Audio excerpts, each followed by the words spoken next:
سلام الله عليكم، تحياتي لكم أين وجدتم وأين ارتحلتم. اليوم جيت وجبت معايا قصة جديدة، نتمنى تعجبكم. ما تنساوش إلا عجبكم الفيديو لايك، اشتراك إلا كنتم مازال ما اشتركتوش، تفعيل زر الجرس باش يوصلكم ديما الجديد، وشي تعليق زوين بحالكم. ندخلوا دابا القصة ديالنا. هذه 3 سنين باش تفرقنا انا والبنت اللي كنا ناويين نكملوا حياتنا مع بعضياتنا. كانت معايا بنت الناس، صبرات معايا بزاف حتى حيت من البليه ومن صحاب الطريق العوجه. عمرها تخلات عليا ولا غدراتني، ولكن انا كنت ديما مكرهه حياتها معايا، وكنت كنقول صافي هاد البنت ضامنها عمرها غتخليني ولا تقدر تكون مع شي حد من غيري. الغرور. عيات صابره معايا حتى لواحد النهار تخاصمنا كيف ديما، وكنت سايق في راسي باللي غنرجعو، ولكني هي في هذيك الوقيته كرهاتني، ما بقاتش حامله حتى تسمع اخباري.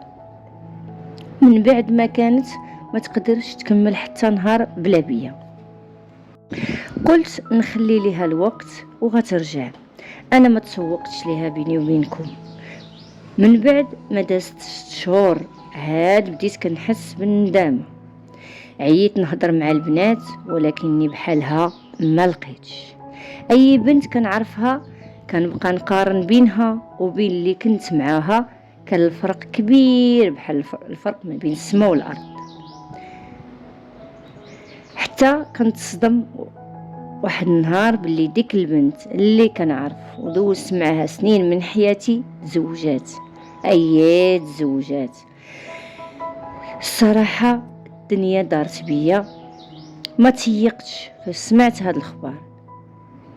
هي بدلت كل شيء، نمرتها، فين ساكنه. لقيت النمره ديال اختها عندي في التليفون، وانا نهز صونيت عليها وسولتها. اكدات لي بان هذا الخبر راه صحيح. من داك النهار وحياتي مخربقه، كرهت راسي فاش كنتفكر ديك التصرفات اللي كنت كندير ليها. كنبغي نحماق. عمري كنت نتخيل باللي غتقدر تعيش مع شي حد من غيري. من مور هاد شي سيمانه على هاد الخبر حرقت لاسبانيا، صافي ما بقيتش حامل راسي نبقى في ديك المدينه.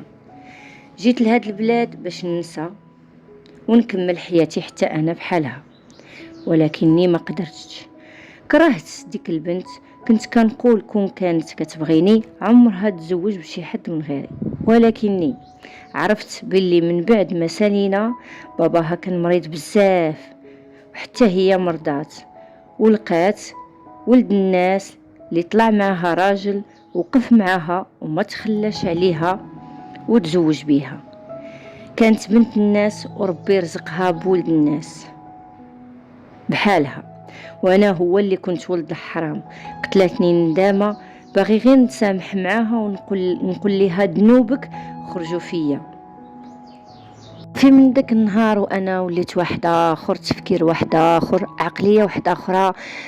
تغيروا تصرفاتي لاني ندمت انني فرطت في ديك بنت الناس اللي كانت صابره معايا واللي كنت ناوي نكمل معاها حياتي، ولكن كل شيء قدر ومكتوب. ونتمنى تكون عجبتكم القصه، استفدتوا منها، لان بعض المرات كنتخيلوا ان داك الشخص اللي كيكون معنا ولا الحاجه اللي بين يدينا اننا ما غنفقدوهاش، غتبقى معنا ديما. هذا خطا كبير. كيجي واحد النهار كتفقدها بدون ما تحس، بتصرفاتك، بعقليتك، بالاعصاب ديالك، بالغوات. اللي عنده شي حاجه ثمينه وعزيزه عليه حافظ عليها. شكرا لكم، شكرا على المتابعه. الى قصه اخرى باذن الله تعالى. تحياتي.